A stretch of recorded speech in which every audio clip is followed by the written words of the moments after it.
Bali ngayong araw nga po pala, alis na naman tayo papuntang bayan. Ang bibili natin doon ay mga rekado ng pangtinda.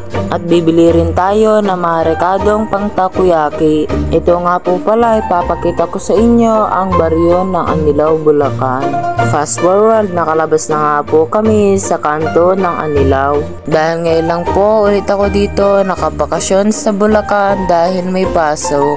Bali pagbalik ko nga po sa Isabela, matagal na naman po ako dito makakabakasyon. At nadaanan na din po namin ang iglesia ng Bulacan. Nag-shortcut na nga po pala kami papuntang bayan. Maya-maya onti narating na rin namin ang aming pupuntahan upang bumili ng aming paninda para sa kinabukasan. At nadaanan na rin namin ang Pure Gold ng bayan.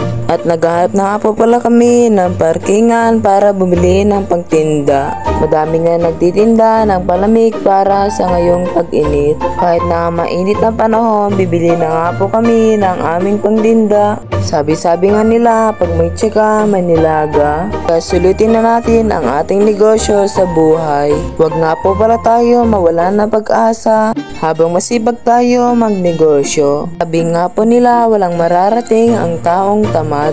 Pumasok na kami at ang una nga po naming binilhin ang cheese. Ayun nga po ang panglagay sa footlong ng pangbenta. Maya-maya onti, umalis na rin po kami sa aming binibilhin upang pumunta sa Everwin.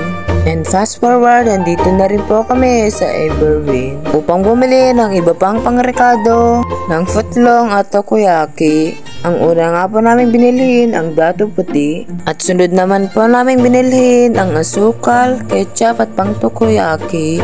At bumunta na nga po pala kami sa cashier para matotal ang aming binilhin. At syempre nandito na nga po pala kami. Grabe ang daming tao, lalo na po ngayong paparating na pasukan. Bale ito na po, tinutotal na po ang aming binilhin. Maya-maya onti, nakita ko na po ang total ng aming binilhin. Nasa 120 po ang total ng aming binilhin. And fast forward, nakalabas na nga po pala kami sa Everwin. Bale nagtambay nga po muna kami dito kay Ate Rhea. Ang tinda niya po ay ang mga gulay.